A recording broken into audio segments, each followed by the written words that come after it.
Hi everyone, good morning.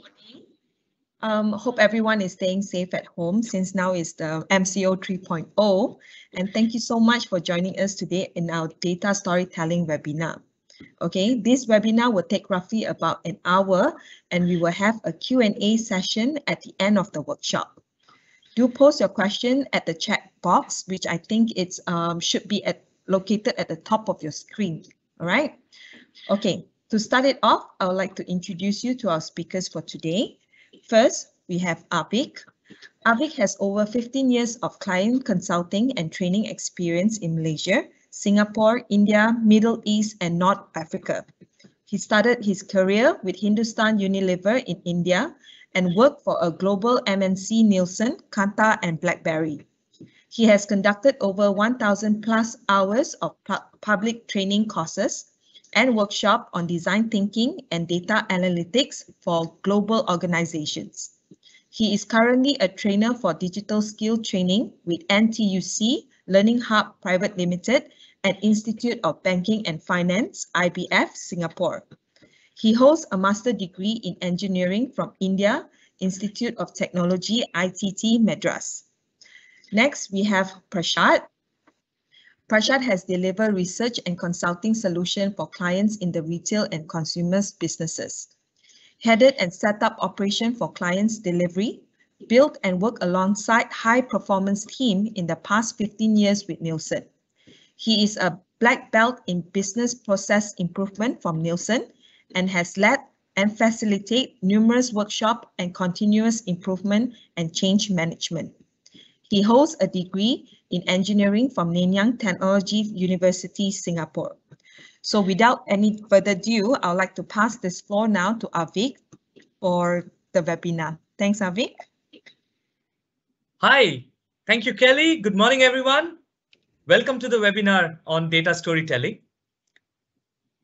As Kelly mentioned, the duration of the webinar will be for 90 minutes.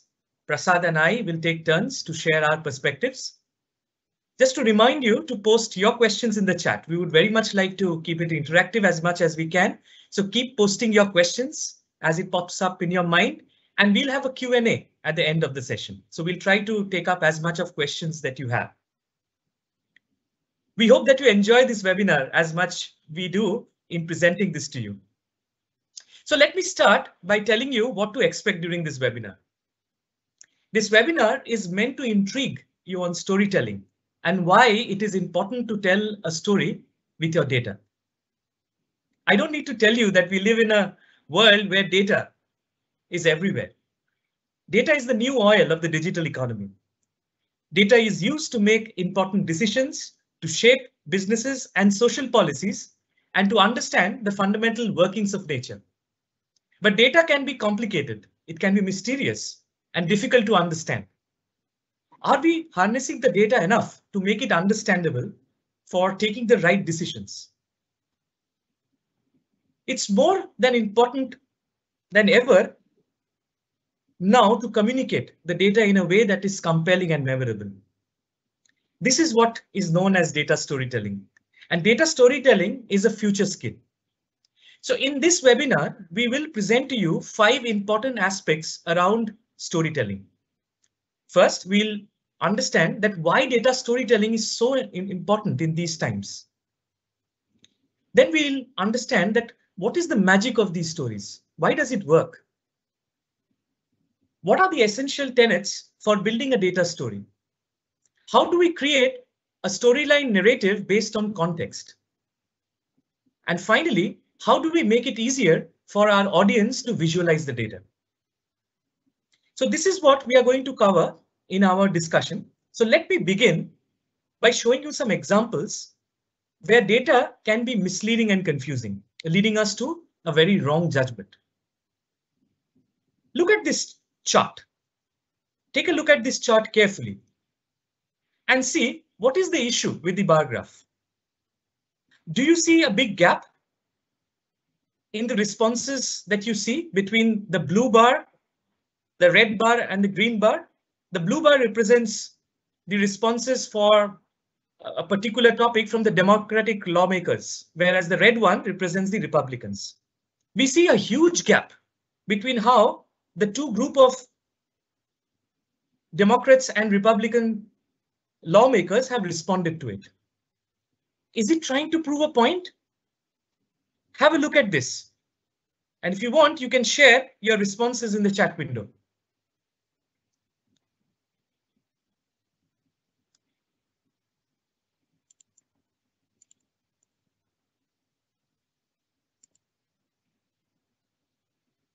Now, as you would have realized that the graph that you saw earlier, there was something that was misleading, which was there was no baseline. Well, if you look at the chart carefully, or the chart on the left side, you will see the baseline was very conveniently omitted. In data visualization terminology, we call this as a truncated graph. Truncating the graphs can make something that is not very significant look like a massive difference. So optically, the differences between the responses look like massive. So omitting baselines and axis alteration is a very powerful method that is used to push a false narrative. So next time, whenever you see a graph of this kind, be careful before you start interpreting. Let's take another example. This is an example of a 3D chart, right? It shows the proportions of passengers on the Titanic ship, by different classes. Now take a look at this chart and try to see if you can answer this question. What's the total number of passengers you see in the first class? Those who traveled in the first class. And what's the total number of passengers in the third class? It's difficult to read, right? It takes some time for your eyes to actually go and map and see where it actually plots in. Well, the correct answer is the total number of passengers in the first class turns out to be 322, although it was very hard for you to actually ascertain because it could have been 292 as well. Similarly, the correct answer 711 for the third class could have been 695 as well. Let me tell you, 3D charts are bad. 3D chart interpretations lead to errors as the human visual system tries to correct for this distortion as it maps a 2D projection of a 3D image back to a 3D space. So 3D charts should be avoided as much as you can. Now repeat after me. Never use a 3D chart. The only exception is if you are really plotting a third dimension. Now let's take another example. This is a pie chart, right? We are familiar with pie charts. We see a lot of them around. Now, what do you think is a problem with this pie chart? Take a look at this pie chart and think of what's wrong with it.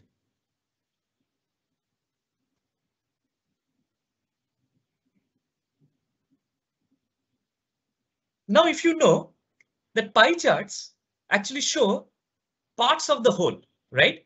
And it should add up to 100%. But in this case, in this particular example, the pie chart is adding more than 100%. This is a common problem when people try to visualize, say, data from a survey that has multiple answers. Typically in multiple answer questions, if you try to visualize that data as a pie chart, it creates a problem like this. Quite frankly, I'm not a big fan of using pie charts. Pie charts are hard to read if you have many parts to show, and then it is difficult to compare. And also, never use a pie chart when you are trying to represent differences on a time series. So you see, with these examples, we saw that the data can actually be misleading to our audience if we are not able to provide the right kind of cues. We are not able to provide them a view which the users will be able to interpret in the correct manner. A classic example of how a data presentation and a message can go horribly wrong with a bad visualization. This is one chart. It's literally going bananas with data. This chart is misleading in many ways.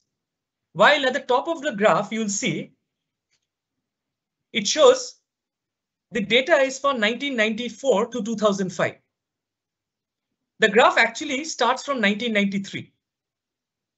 The indiscriminate use of colors is adding to the visual overload and does not help to communicate the point.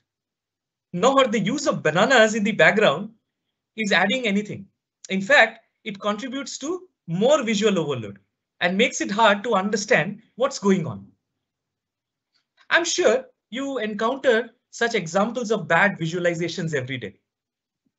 While technology has increased access to the proficiency in tools to work with data, there remains a gap in the ability to understand and communicate the data in a simple and compelling manner.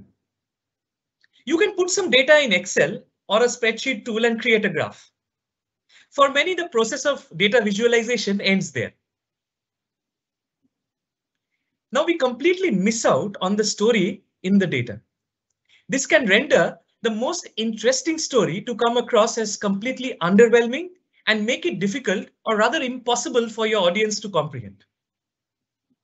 So your data is only as good as your ability to understand and communicate it.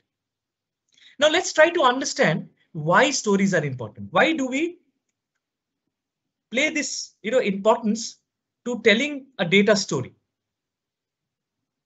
Now look at this news articles. These are all data. Now when you see these data of people committing suicide, how does it make you feel? You perhaps read it and feel concerned about this growing trend of people giving up their lives. It's a worrying trend. Now, if you read a story about a girl, how a girl named Jessica listed down her reasons to die before she committed suicide. How does it make you feel now? Most likely, this makes you feel bad for the poor girl. You start to wonder how miserable she would have been to kill herself. Next, if you think about a news item like this, the death of the Hollywood comic legend Robin Williams, how did it make you feel? You would have been really shocked to know, right, that a great personality like Robin Williams was driven to committing suicide. You feel strongly for the untimely death of this genius. So you see, there is a personal connection through a story and people start to feel about it. Now, as it was famously quoted, a single death is a tragedy, but a billion death is a statistic. Now, stories help your audience to start to feel about it. There is an emotional connection. Hence, we humans are naturally engaged by stories. Stories evoke an emotional response in us, and our brain has a physiological change and a reaction to the stories. It does this by enhancing the sense of empathy. Empathy is important for social creatures because it allows to understand how others are likely to a situation. So that is why we hear statistics, but we feel our stories. Hence, the stories are really powerful. Our brain is hardwired to respond to stories as it connects with us at a deeper emotional level. Now think about this story. Do you remember this story of Chris Gardner from the movie The Pursuit of Happiness? If you have watched the movie or read the book, you definitely remember Chris's powerful story. Now, for all those who might not have read the book or watched the movie, let me summarize the story for you. Life is a struggle for the single father, Chris Gardner. In the movie, it was played by Will Smith. He's evicted from his apartment. He and his young son, that was played by Will Smith's own son, Christopher Smith, find themselves alone and no place to go. Even though Chris eventually lands a job as an intern with a prestigious brokerage firm, the position pays him no money. The father-son duo must live in shelters and endure the many hardships, but Chris refuses to give up. He struggles to create a better life for himself and his son. It's a beautiful motivational story of a father who doesn't give up. A story of perseverance, a story of determination and resilience. It's one that etches our memory. That is how the magic of the story works. A good story would grab our attention. Now, stories have these 4 superpowers. Stories evoke an emotion, a psychological state that is associated with a feeling, a thought, and a behavior. When we are being told a story, not only the language processing parts of our brain get activated, but our auditory, olfactory, visual, sensory, and the motor cortex are activated too. So stories make our entire brain work. Stories are the ultimate attention tool, as they constantly create and release tension. Stories drive believability of the facts and the information as it activates the different parts of the brain that makes the audience feel like the story was part of their own experience. We remember stories better than other types of information. Stories drive memorability. It helps the audience to grab the gist of the idea quickly. That's where the power of narration of the story helps.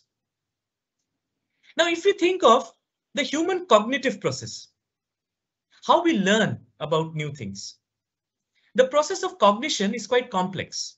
it involves different parts of our memory. What happens during the learning process is our brain encodes a new information with what it already knows. The cognition process relies on the long-term memory. It's like a permanent storage. The information that is stored, in our long-term memory. So stories help in connecting the different parts of the data and help in the process of encoding and retention in the audience when we are presenting the data. Hence, it is essential to understand the key tenets of how we can transform the data to a compelling story that is memorable, that connects at an emotive level and which is believable to the audience.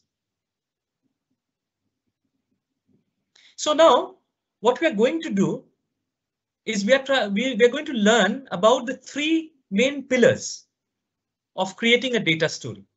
Now we know that we need to drive for memorability. We need to drive for connectivity and emotion.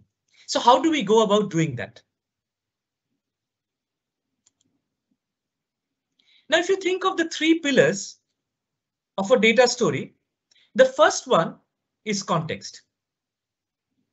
Before we start to create a data story, we need to spend time in understanding the context. In other words, the who, what, and how for the need to communicate.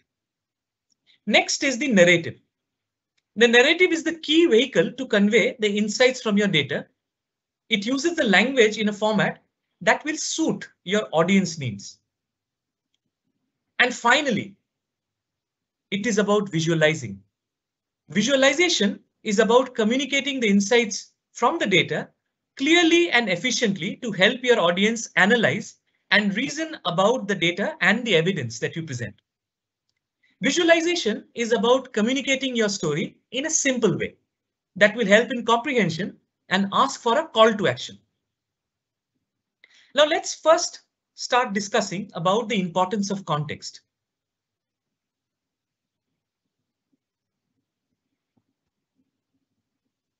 Now, before we go to the specific of context, first let's try to understand the difference between what an exploratory and an explanatory analysis means. Two words, exploratory, explanatory. These are two different approaches altogether. Most of us working on data reports often mix up between these two approaches and end up showing everything to the audience, something like a graph that you see here on screen. Now, exploratory analysis is analyzing a large data set, summarizing their main characteristics. So it's like the process of turning over hundreds and thousands of rocks to find one or two precious gemstones. This normally falls under the realm of data scientists. However, when it comes to explanatory analysis, that is when we want to talk about those one or two precious gemstones to inform and persuade our audience. So for data storytelling, we focus on the explanatory analysis and communication. So while it is tempting to show everything to your audience, remember that your goal is to present that one or two precious gemstone that you want your audience to take back. It is like concentrating on those pearls. Now, if we are showing everything to our audience, it's like we are making our audience or our clients to reopen all the different oysters when they actually are looking for the pearls. So as data storytellers, our job is to showcase the gemstones or the pearls of wisdom rather than making our audience search through all the rocks and try finding those precious gemstones. Now coming back to context. Now I mentioned context is about the who, what, and how. So first of all, what is important is to ask yourself, to whom are you communicating? It's important to have a good understanding of who your audience is and how they perceive you. This will help you to identify the common ground that will help you to ensure that your audience hears your message. The second is what you want your audience to know. you should be clear on how you want your audience to act and take into account how they will, perceive your communication. What will be the overall tonality that you want to set for your communication? Finally, the how. And this is only when you're able to answer the first two questions concisely. Now you're ready for the third one. How can you use the data to help to make your point? So let's discuss more about the who, what, and how, the WWH in the context in a little more detail.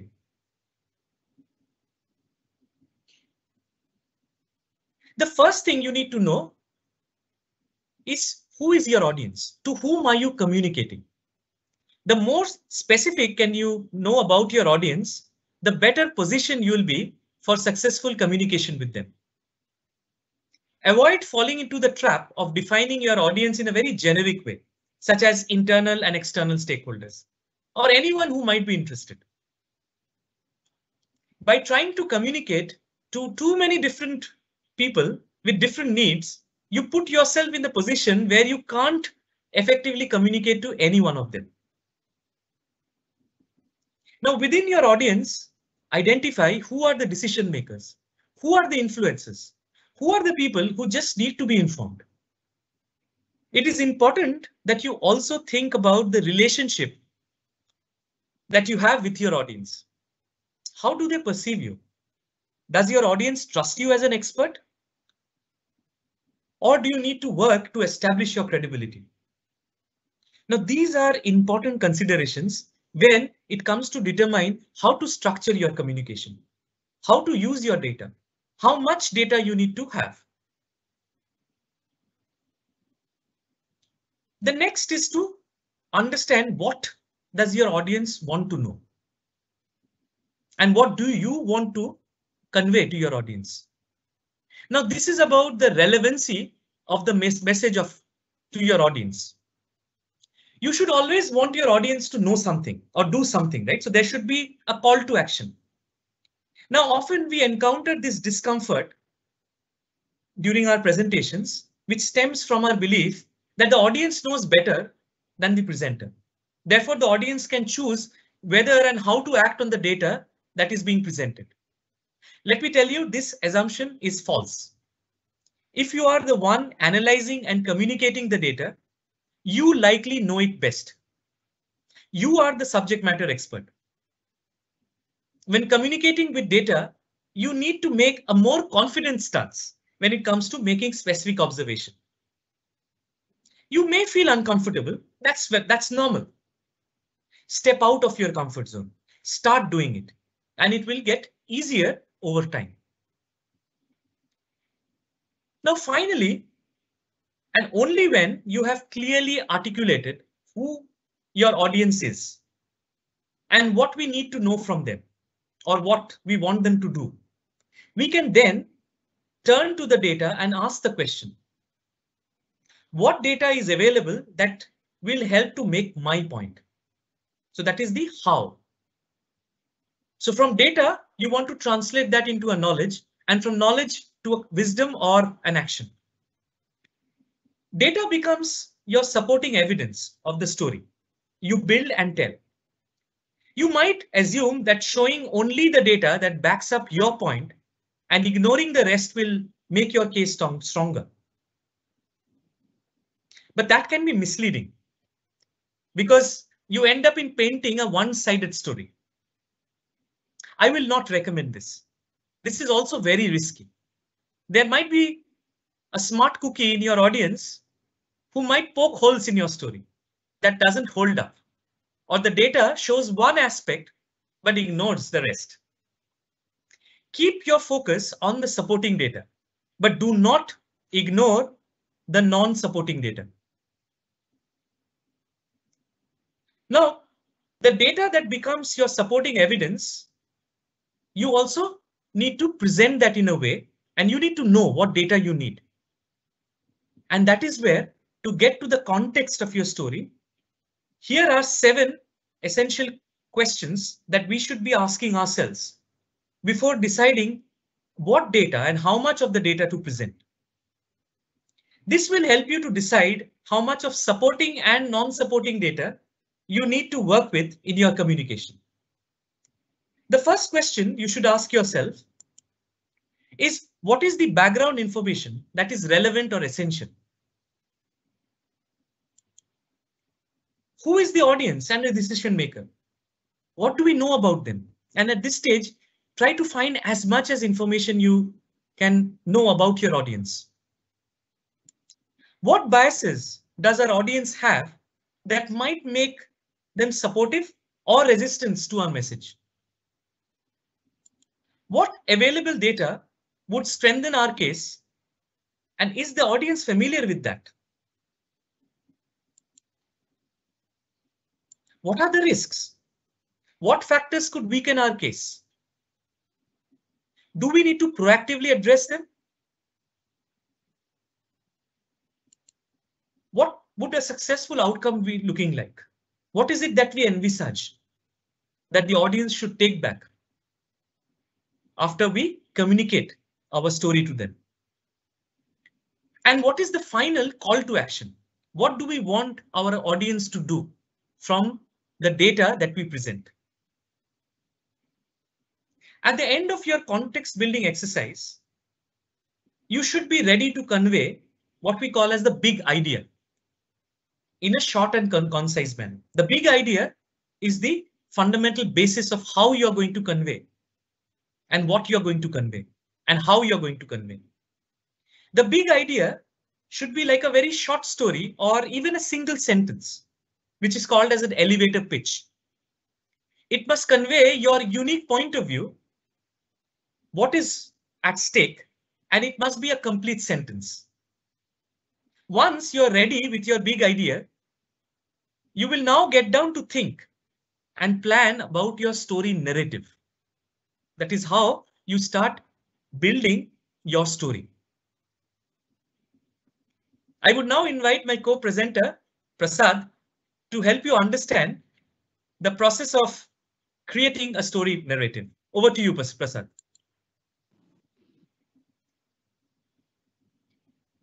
Thank you, Aveek. Good morning, everyone. I hope you're enjoying the webinar so far.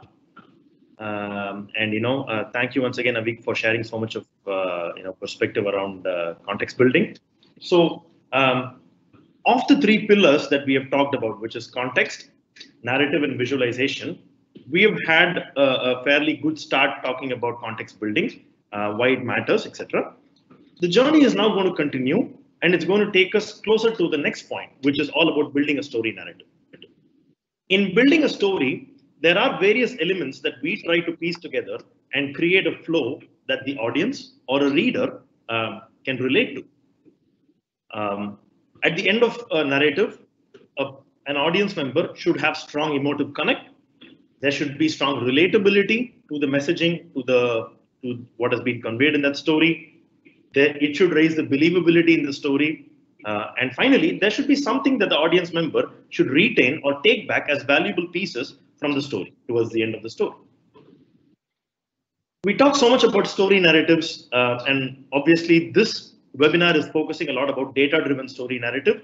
But just for the purpose of this discussion, I would like to actually present the narrative from a slightly different point of view. And what better way to tell a story than actually through a movie, right? So this next segment is going to focus on a movie. So let's actually go through a movie experience.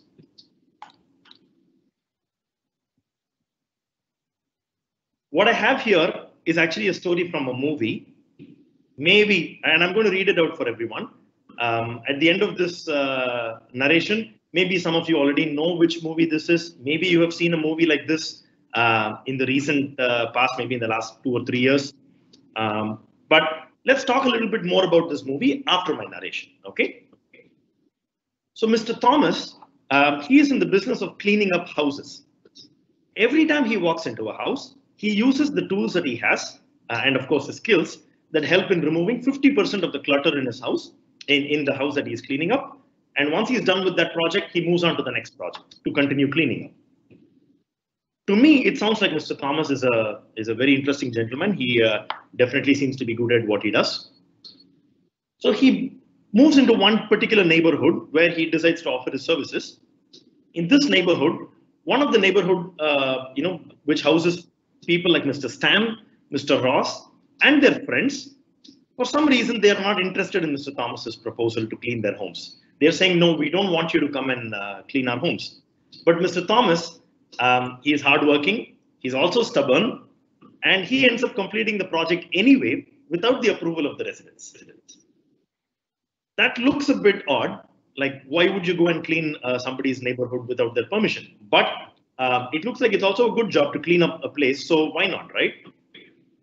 Now, at the end of this, Mr. Stan, Mr. Ross, and all their friends, they're probably upset about the fact that Mr. Thomas has done this, cleaning up without their permission. So they decided to go and take it up with Mr. Thomas. Maybe they expect to have a tough discussion with him and understand what went wrong. Will they succeed in that discussion with him? I'm going to give you probably a few seconds to just think about this. Is this a movie that you have come across in the recent present? This is just a narrative, and does some visual come to mind? What movie, what story we might be talking about? If you have any thoughts, feel free to share your thoughts on the chat window. Okay, but more specifically about this narrative, did this feel like a gripping story at all? Did it raise your curiosity as a movie viewer or as an audience member about what will be the final outcome at the end of the story?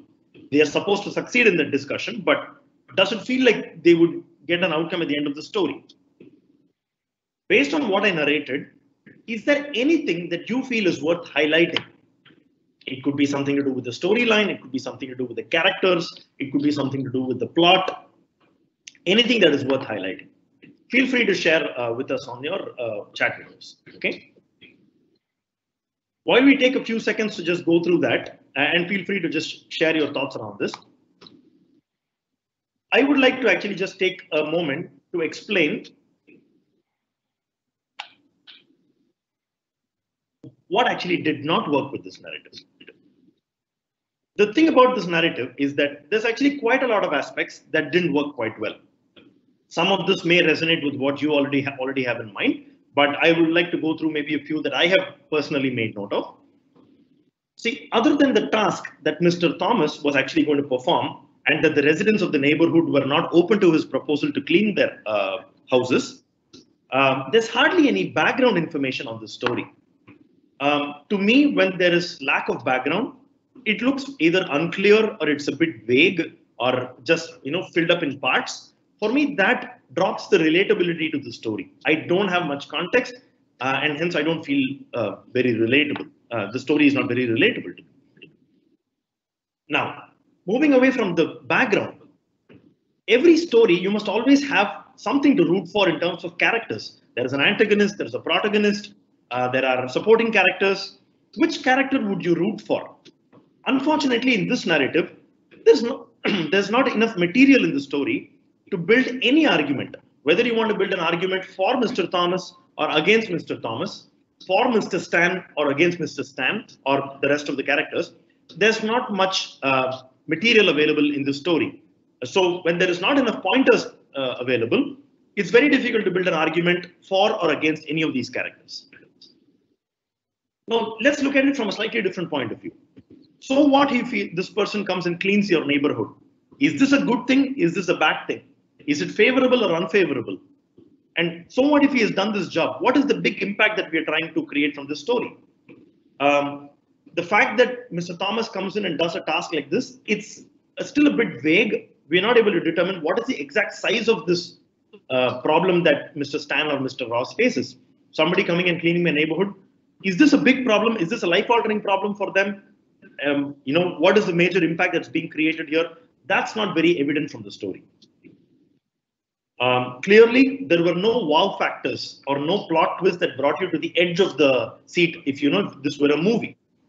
I felt myself, not just being the narrator, but even if I were an audience member, I felt that this was a very mundane narration. There was nothing major in form of a highlight, something to take away from the story. If you actually take a step back and think about this entire narrative, the link between the characters, who these people are, what is the background, or how do you associate with these characters, what they are trying to achieve in this story, be it in the form of the storyline, the plot line, and how they are going about, connecting the pieces together in the story. The who, what, and how seem to be fairly disconnected. And I would like to draw attention to what Aveek had mentioned earlier on in his part of the webinar, where the link between the who, the what, and the how is extremely critical in bringing the context into your storyline, into a narrative.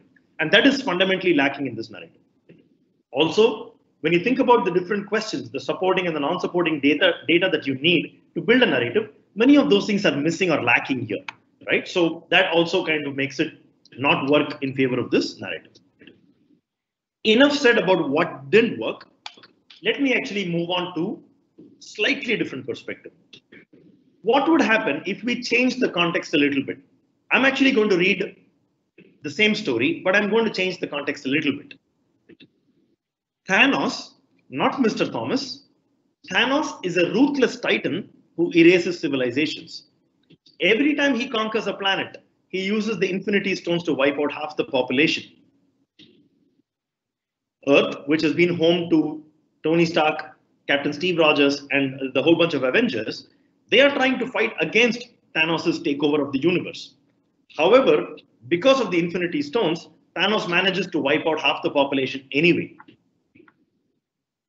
Tony Stark, Captain Rogers, and the Avengers, they decide to find the Infinity Stones, kill Thanos, and bring everyone back in their lives who were previously erased. Will they succeed in the end game? Now, if I had told you that the story that I narrated earlier about Mr. Thomas, Stan, Ross, cleaning the neighborhoods and cleaning up 50% of the clutter using their tools, you wouldn't have bought tickets to this movie, and that to one of the best made movies in the last 100 years. It would have probably been an empty cinema hall because of the way it was narrated, because of all the context. But now, with the right context and sort of shift in perspective, and also providing clarity around the facts and making it a little bit more exciting, the story gets a whole new dimension and meaning. All of a sudden, you are that audience member who's drawn a bit closer to the movie screen, drawn a bit closer to your favorite characters, or drawn a bit closer to an emotion that this movie wants to generate. And that is what movie watching experience or a storytelling experience is all about. Let us take a closer look at what actually worked in the real narrative of the Avengers Endgame. Why did the revised narrative work? When we talk about a story narrative, it all starts with what is being told as the starting point or the exposition. This is where your story is being introduced, your characters are being introduced. The much needed context is being provided, usually at the start of every film. When we said Mr. Thomas is cleaning houses and removing 50% of the clutter, and later on I changed the perspective and said Thanos is wiping out half the universe, 50% of the universe, it's not so much about the usage of the name Thomas or Thanos. What is more critical here is, and think about it from your day-to-day, the business world reality as well, when data is presented with absolute authenticity, it eliminates the ambiguity in the messaging. The audience is no longer misled about what they're looking at and what they're looking for. And most importantly, there's a very clear size of the problem and the impact that is being presented. When somebody cleans 50% of the dirt in the house versus somebody removing 50% of the universe, the size of the problem is significantly different. And that is very clearly spelled out when you change the context. Over and above that, when I said your 50% of the earth is being wiped out or 50% of the universe is being wiped out, there is a much stronger audience connect because of the empathy that the storyline generates all of a sudden. Also, versus referring to the tools of Mr. Thomas versus the Infinity Stones that Thanos has actually used, it changes the perspective completely. It is arguable that the Infinity Stones are also tools, if you think about it, but the clarity in that information suddenly changes everything. And that is what we are trying to drive here.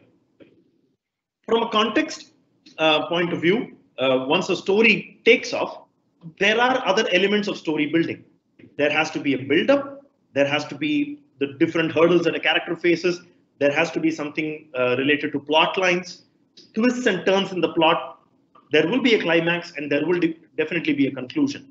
All of this has to be built sometimes sequentially, sometimes in parallel, but a narrative structure definitely requires all these elements in order for it to have a much stronger connect with the storyline. So let's build on the same movie example of Avengers Endgame and actually expand our discussion on building the story narrative. For the purpose of this, I am actually going to reconstruct the Endgame, maybe the first 10-15 minutes for you. Okay. What do we know at the start of the Avengers Endgame? For those of you who have seen the movie, this should not come as a surprise. If you have not seen the movie, I hope it's not a spoiler alert. It is a fantastic movie and I am a big Marvel buff, but I will try my best not to spoil the fun in the first 15 minutes of the movie. Thanos, he has actually used the 6 Infinity Stones to wipe out half the universe. He has also destroyed the stones after wiping out the universe. So as far as he is concerned, mission accomplished. The Avengers, obviously they find out where he is situated and which planet he is currently residing. They find a way to reach his planet and they kill Thanos. Avengers, unfortunately, after killing Thanos, they do not have a solution yet to bring everyone back. The people that they have in their families and their lives and their friends, the rest of the Avengers, they are still erased from the universe, so they don't have a solution.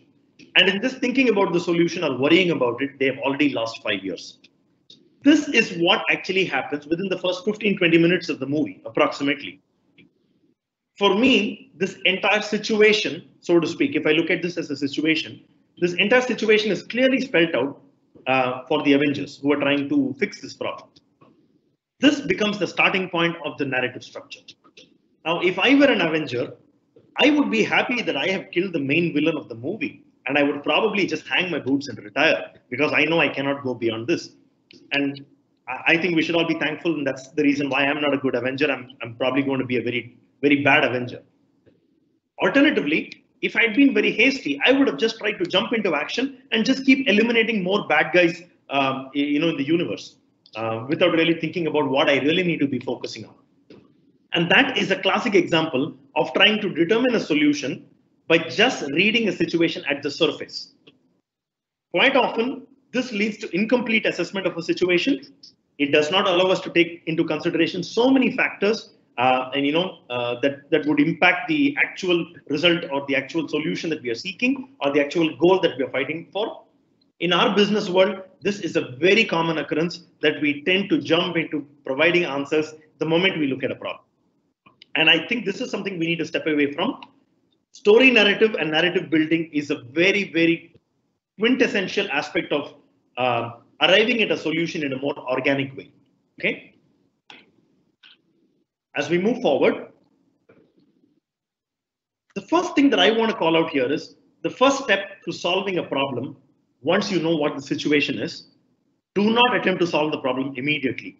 First step, dig deeper into the problem. There is always more to this than meets the eye. So if you're somebody who's been looking at a lot of data, you already see at the surface a whole bunch of problems. While you may start making your thoughts about what the answers could be, I would say refrain from jumping into problem solving. Instead, get into expanding on the situation, trying to understand a lot more. And for this, there is an amazing tool, a framework, if you will, called the SEQA approach. And that is what we will be talking about in the next few slides. What is the SEQA approach to problem solving or to narrative building? In simple terms, SEQA stands for situation, complication, question, and answers. It is a framework used for data-driven problem solving and eventually data-driven storytelling. And hence, it's very relevant to this context. A situation is nothing but anything related to the fact, background information, and the overall context about a problem that you require as a person who's trying to solve the problem. For instance, what is the problem? What is the what is the size of the problem? How big is it? What impact does this problem create out there?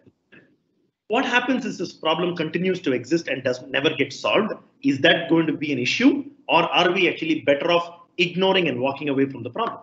as business professionals, we would all agree, sometimes some problems you just need to walk away from them. They would naturally fix themselves. Some problems require further attention. So all of this you will need to understand by digging deeper into the situation. And that is what you get usually from all these contexts.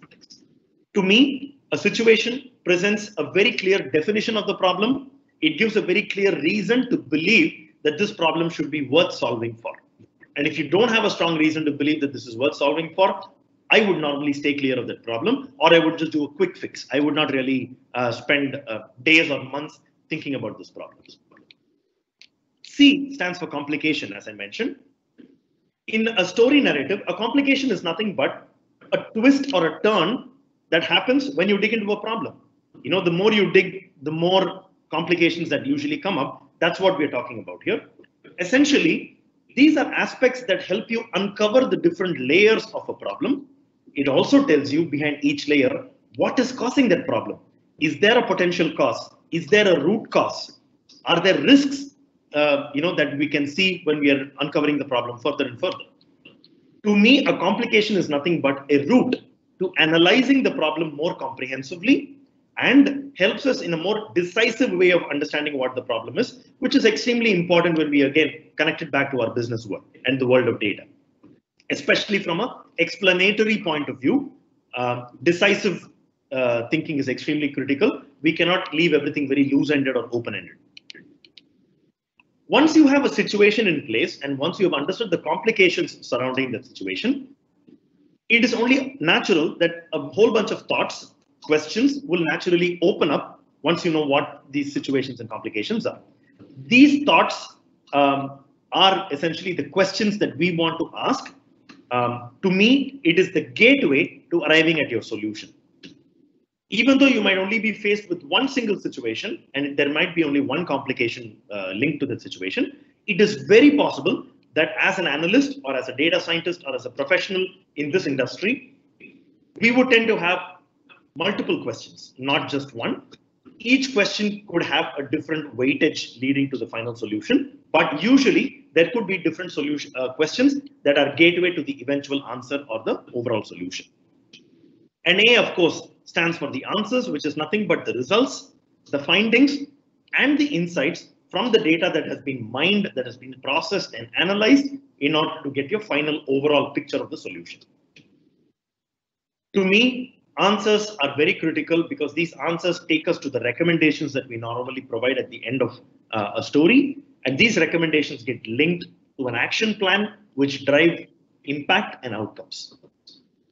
Now, why don't we try and apply this SCQA approach to Avengers Endgame and see if the Avengers actually find an outcome that they seek at the end.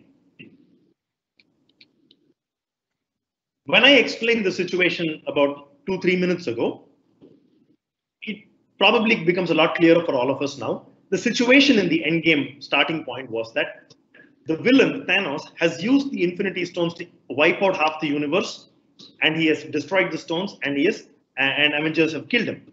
That is the situation. But there is a complication in that situation itself. And the complication is that the stones are actually destroyed. So the Avengers can't undo what has been done by Thanos. So they actually are stuck at the end of killing Thanos. And they don't know what to do. So it forces them to prompt a bunch of questions. For the purpose of this example, I'm just going to focus on 3 questions. I'm sure if you're an avid Avenger movie buff, you know that there were so many other questions. But let's focus on these 3. Okay. Some of the questions that the Avengers raised, to themselves when they were brainstorming what to do were, can they actually bring back the stones in the first place? Is it even possible from the past? If they can actually go back to the past and bring back the stones, do they have the skill, the knowledge, and the technology to build a time machine? Because they need to do a time travel. Once they actually travel through time and successfully bring back the stones, is it even possible for the Avengers, and specifically which Avenger will wear the gauntlet, put all the stones on the gauntlet, snap their finger to bring everyone back? And why is this important? If you think about the movie, these were the major 3 questions or the challenging questions that the Avengers raised before they thought about a solution.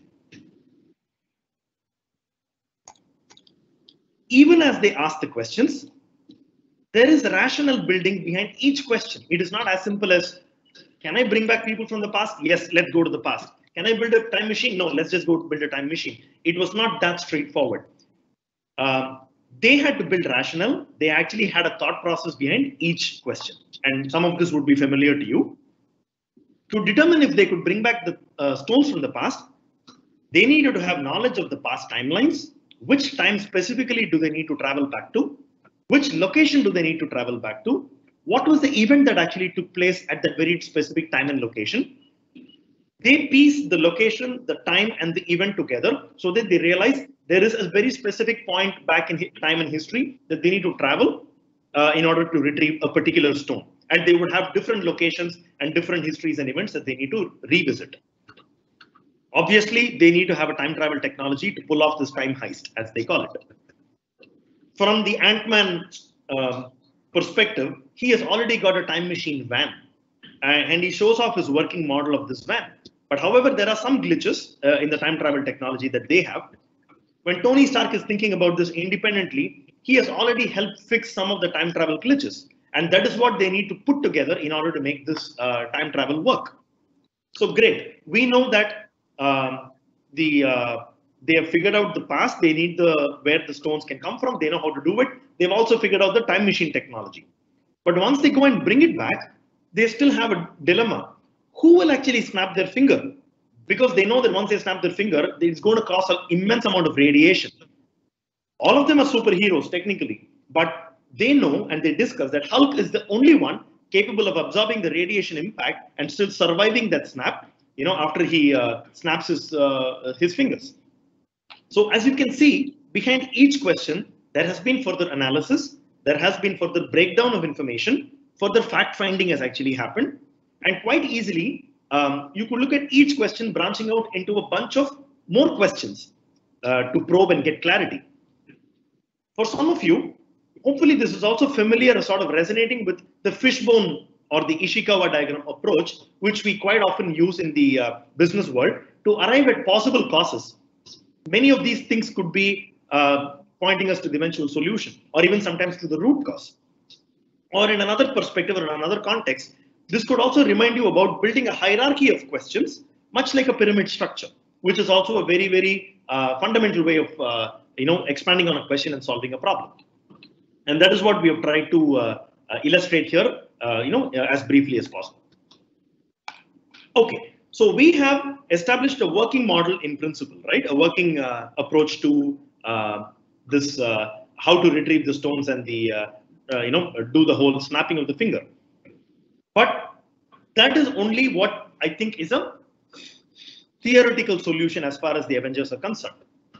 And this is where the brilliance of story narrative comes into picture. There are numerous plot twists. If you think about the movie, once they initiate the time travel, most of the plot twists are not even anticipated. The Avengers never really thought of any of these plot twists, right? So I'm just going to name a few, maybe one or two, while most of this you would be familiar with. When Captain America, Tony Stark and Hulk travel back to New York, they think they're going to retrieve the space stone, but unanticipatedly, in that particular alternative reality, Loki ends up stealing the space stone in New York. This forces, and this is something that was not part of the plan. So this forces Captain America and Tony Stark to actually improvise on the spot and travel back to 1970 further, where they can potentially undo this mistake and steal the same stone from a different timeline. This is a plot twist which requires further deep diving, further probing, and looking at it from a different angle. When I think about the Soul Stone narrative, Hawkeye and Black Widow, they actually visit that location where they need to collect the Soul Stone from. But they learn in the process that the Soul Stone demands a sacrifice. This is something that they were not prepared for. And that is where Black Widow sacrifices herself. It is not so much about what happens in the story, but more importantly, when you think about it from a narrative point of view, this builds a very strong emotional connect or an emotive connect with an audience, especially the audience that is very strongly connected to Black Widow as their favorite hero. And that is something very important in story narratives. You have a context and you have a plot twist, but the plot twist changes your perspective or relatability to the story. And so on and so forth. I'm not going to explain every single example here, but you understand that a plot twist is nothing but a further complication that arises in the storytelling. It is more often than not unanticipated, and deviates you from your original plan when it shows up. Much like how there are unexpected insights that you are likely to get when you keep digging into your data. When you slice and dice your data, sometimes a risk shows up. Sometimes there is a barrier. Sometimes there is an angle that you didn't anticipate in your data storytelling when you cross-tabulate your data. All of this happens very often for all of us in our slice and dice. For me, in storytelling, I always look for the plot twist. And I'll tell you why plot twists are very important in storytelling in a few slides, in probably 1 or 2 slides from here. But plot twists add the spice to your eventual finish line. So I do believe that plot twists really bring that flavor out. It brings out unanticipated insights. It actually brings your audience closer to the final solution. The pointer to remember here is that never assume that your data will yield to your story very naturally and that your data has no surprises. Sometimes you have to look out for those insights that present themselves, more importantly, that force you to reiterate and reiterate till you are convinced that your storyline looks much better as you keep building it one step at a time. Okay. Now that we know the narrative and the complication and the plot twist, let's look at the grand finale. The grand finale is that even though the Avengers had a working plan, Thanos foiled their plan. He actually learned about that plan, and that's what happens when you mess with the timeline, right? So he ends up attacking them anyway, and that is how it results in the final battle of the Avengers. It would have been fantastic if the Avengers had never had to deal with Thanos, but it would have been a boring movie. So this becomes more interesting and worthwhile.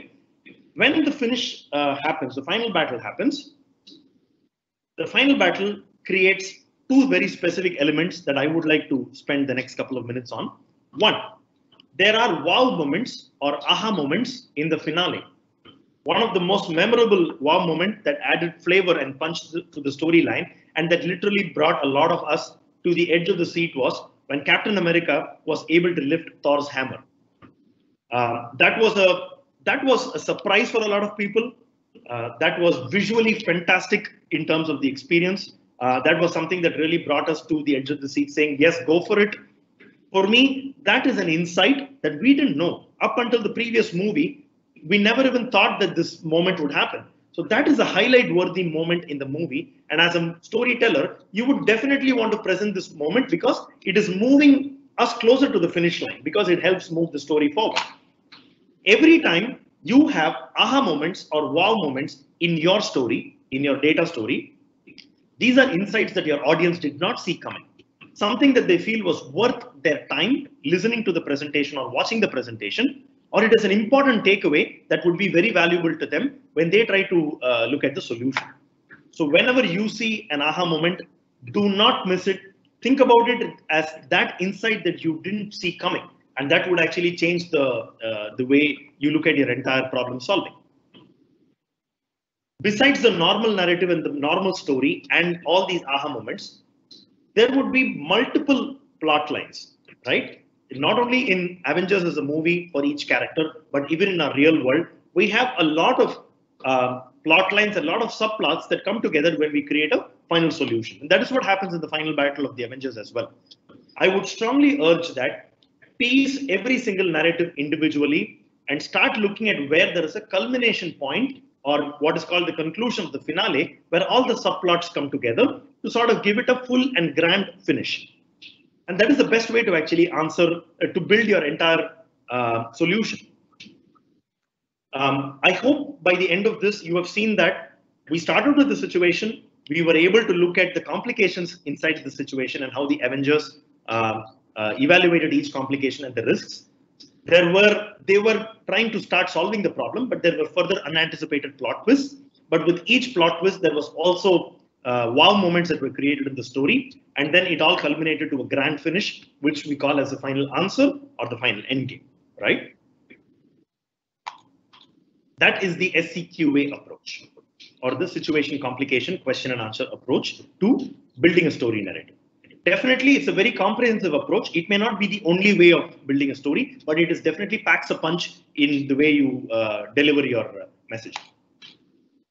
Now, we all know that Avengers was a great story, great connect with specific characters, amazing action, etc. And of course, the emotion was built up. But one of the biggest contributors to the movie's success that brought the story to life is the high impact and spectacular visuals that the movie actually had. A picture paints 1,000 words. We all know that. And that is why I'm going to hand it off back to Aveek, who will now share with us the role of visualization in delivering a high impact story. Thank you, Aveek. Thank you, Prasad. That was, a great, sharing there, and you would have realized how much a fan Prasad is for Marvel. Now, when we have discussed about the context, the who, what, and how, and we have looked into how we build the storyline narrative, it's time for us to think about how to communicate that story. What's the best way to show the data to communicate? And that's where the power of your data visualization comes in. How do you communicate through a visualization, through your audience?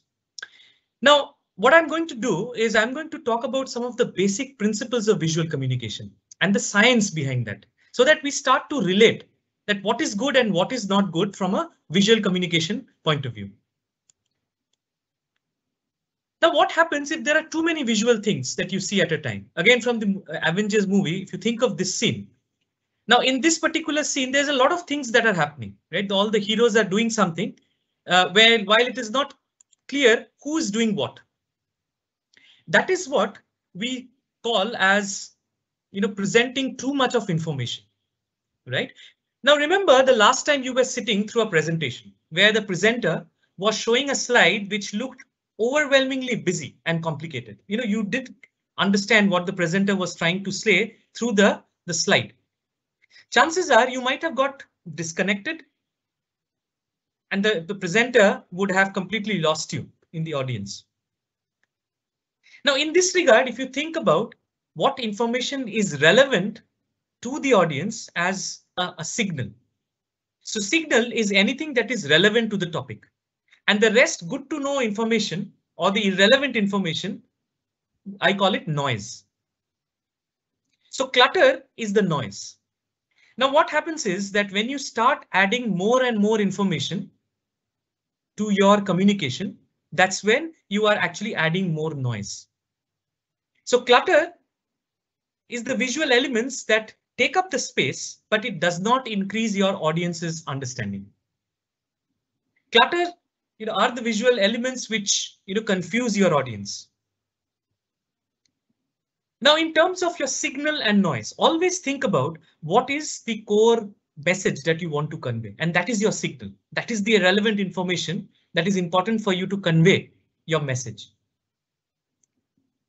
So when creating a data visualization, think about the signal to the noise ratio.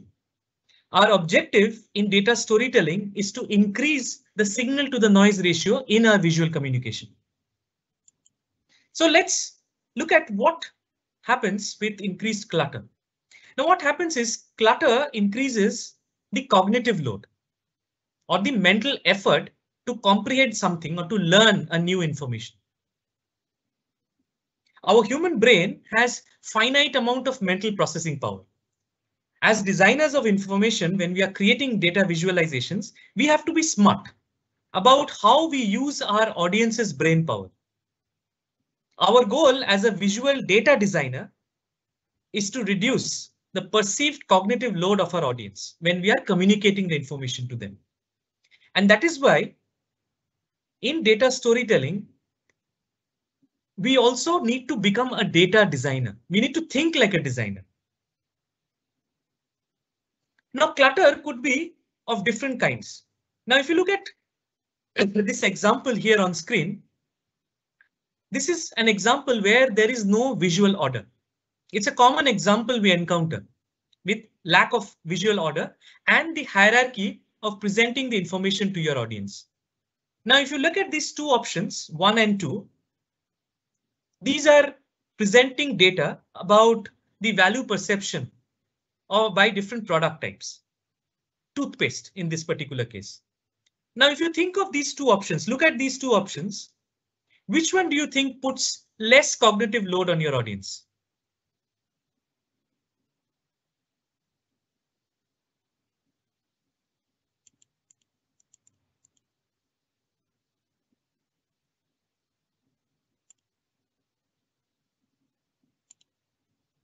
Now, I'm sure most of you would have realized that option 2 is much clearer. The visual hierarchy is providing the cues to the audience on how to read and comprehend the information.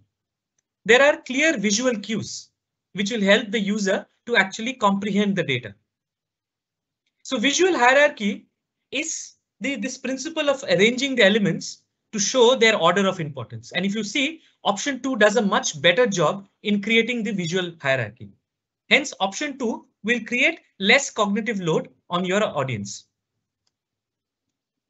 Now, in the context of signal and noise, it is important to understand that which of these elements in our visual description are signal, which is the information which we want to communicate, and which might be noise.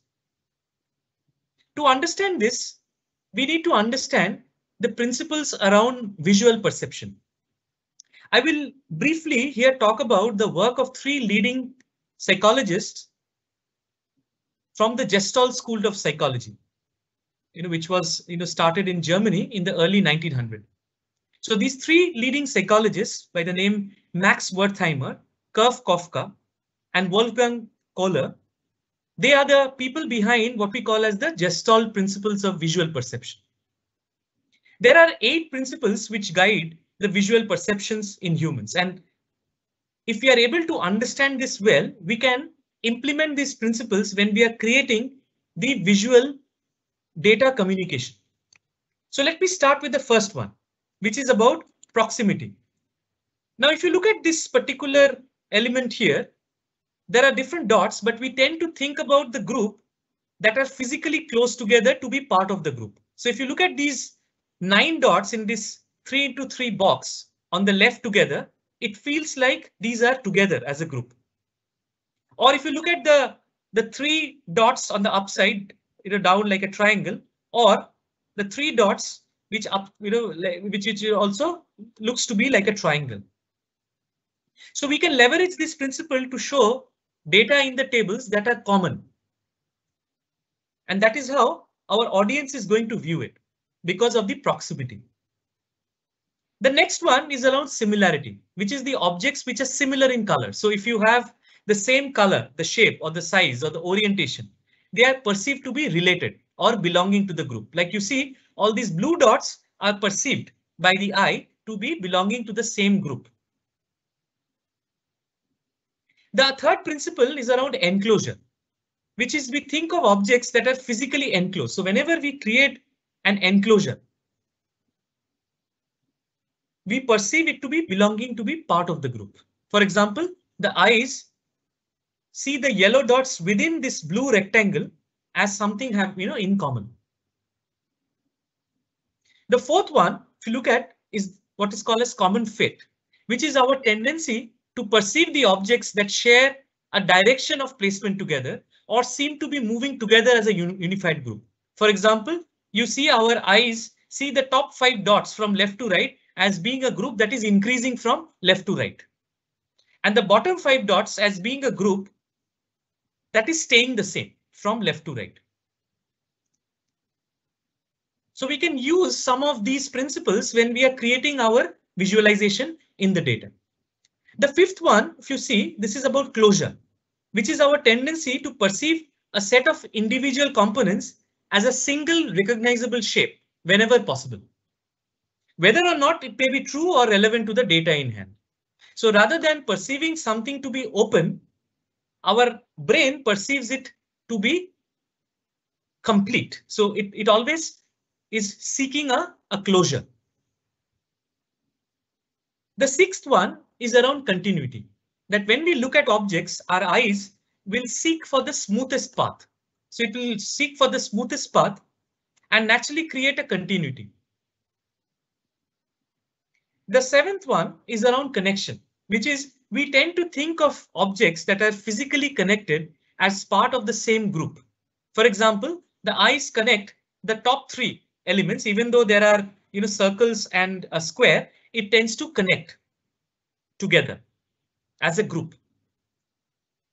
The eighth one, which is on figure and ground, is the tendency to perceive objects either in the foreground or in the background, with the background having a less implied meaning. So the background always becomes subtle to the eye, whether or not it is true or relevant to the data in hand.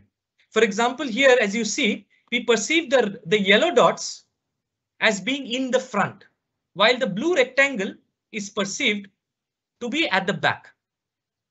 So we tend to either ignore or downplay whatever it is in the background without even knowing what is there. So you see, these 8 principles of visual perception can be leveraged when we are trying to create our data visualization. So, and in doing so, we are making it easier for our audience to interpret. The other aspect is around the concept of visual affordance. Now, affordance is the property of an image that makes it obvious how it is going to be used. If you provide the right affordances, you create a strong visual cue for your audience.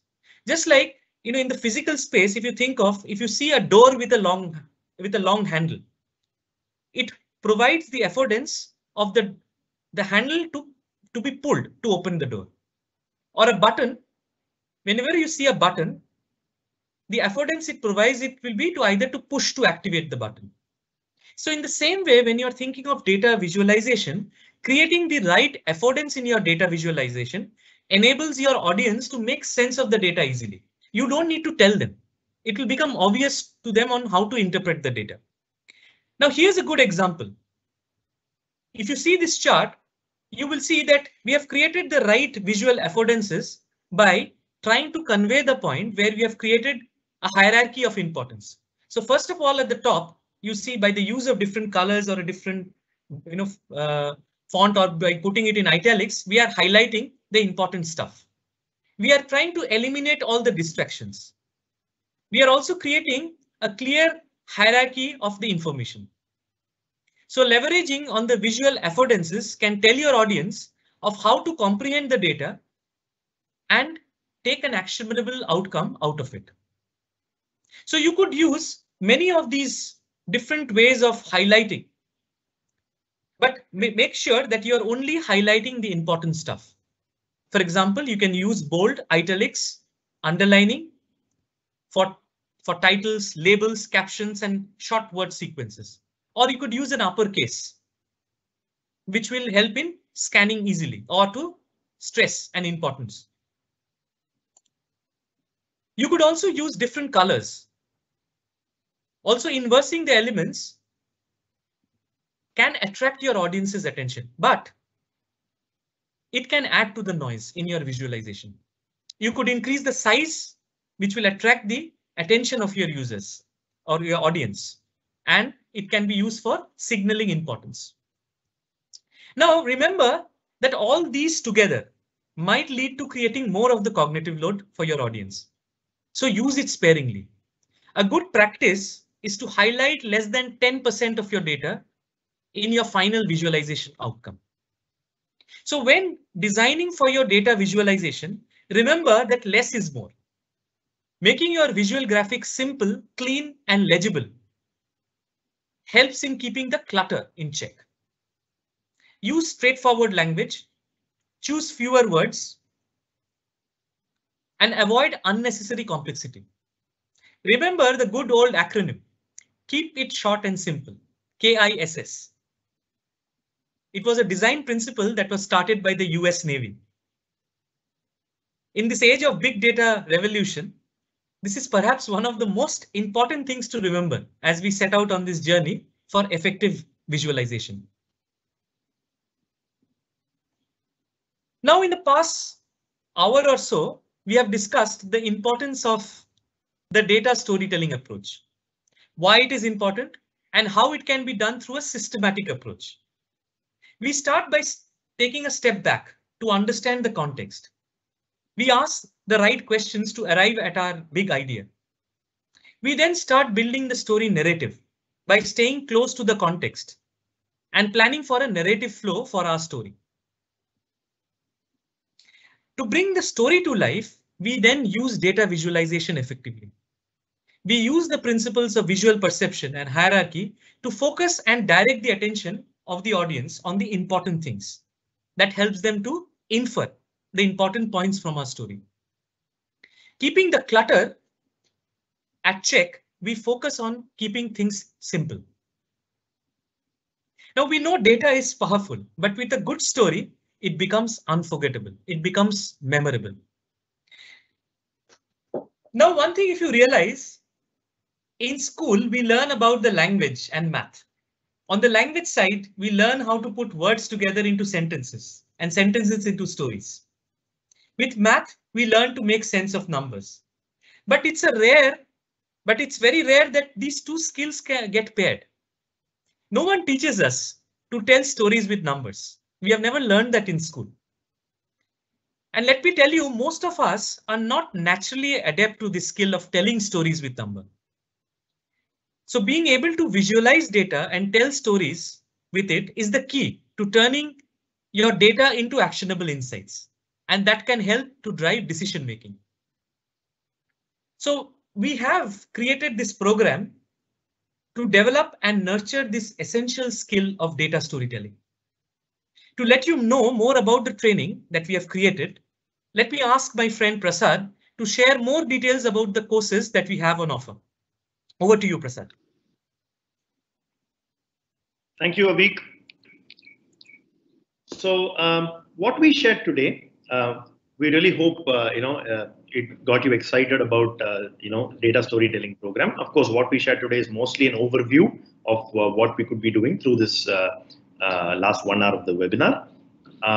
With this webinar, you should definitely be more familiar with the concept of data storytelling, built on the principles of context setting, narrative story building, and the power of data visualization. And of course, all these tenets come together in creating the end-to-end picture. Now, if this program interests you, you can always get in touch with us. There is a contact card, contact details that will be provided at the end of the webinar, at the end of the slides. Feel free to get in touch with the contact person. If your interest is to be more aware of the finer aspects of data storytelling, we actually have a one-day awareness program on data storytelling. In this one-day awareness program, we will be walking you through the 3 pillars: context, narrative, and visualization.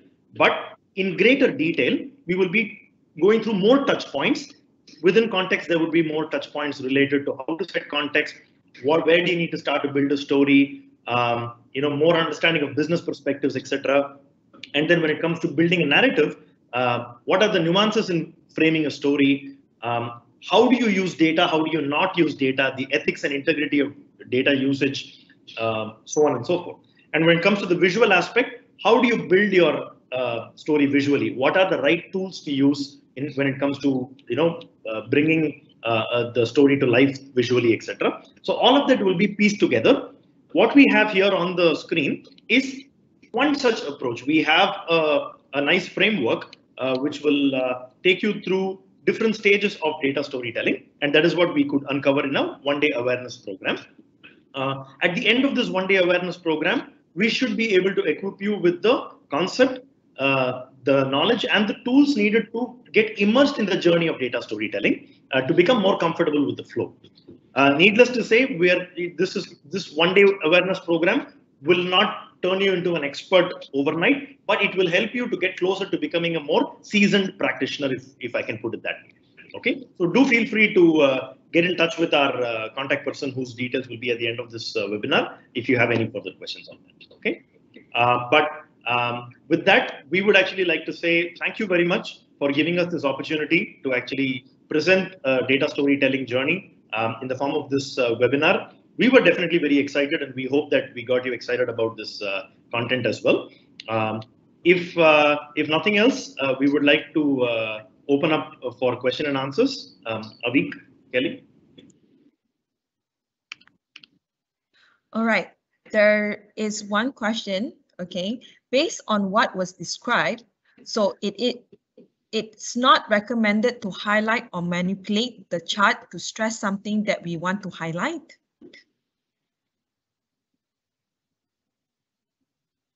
Okay, thanks, Kelly, and thanks for that question. The question actually is quite quite interesting there. So the fact is that we need to highlight the things that will convey the message. If you are able to identify what the point that you're trying to tell the audience, that should be something that you want to highlight. Now, in the principle of visual hierarchy that you saw, that you will highlight only the important things, because if you keep on adding more things that you highlight, it adds to the clutter for your audience, right? So you need to highlight the point that will support your story. Now, as I mentioned earlier, that there could be data points to support your story, and there could be also some non-supporting data. So do have it. It's not like you ignore the non-supporting data.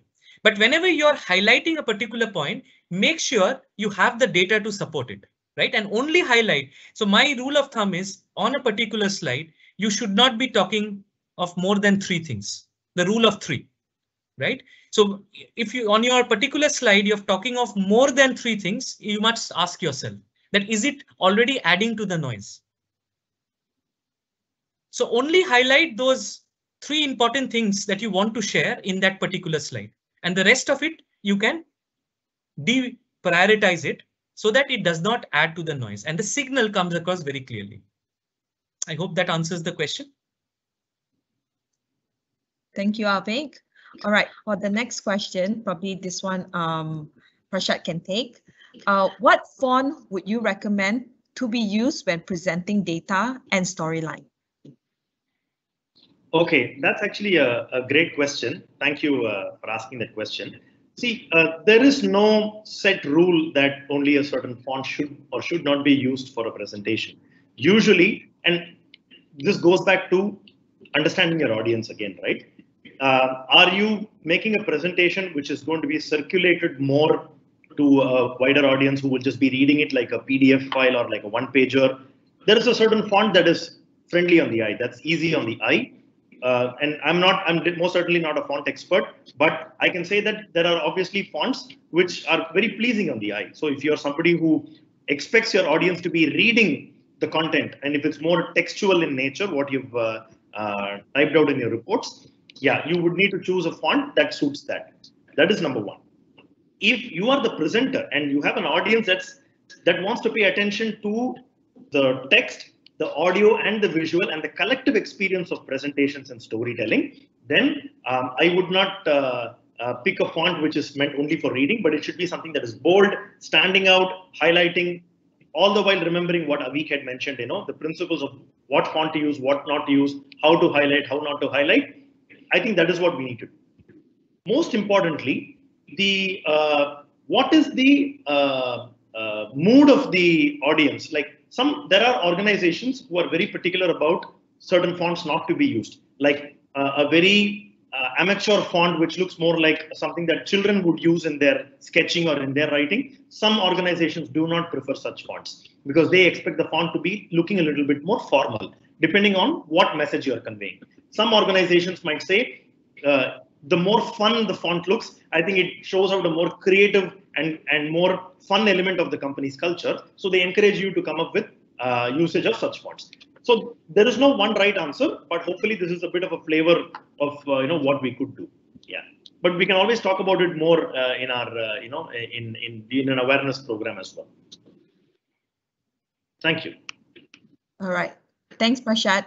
Okay, the next question is, I encounter a lecturer who just teaches with minimum slides. He talks throughout. How to balance between the time to talk and the time to referencing to the slides. For example, the time talk is 20 minutes or 30 minutes of a 1 hour talk without referring to the slides.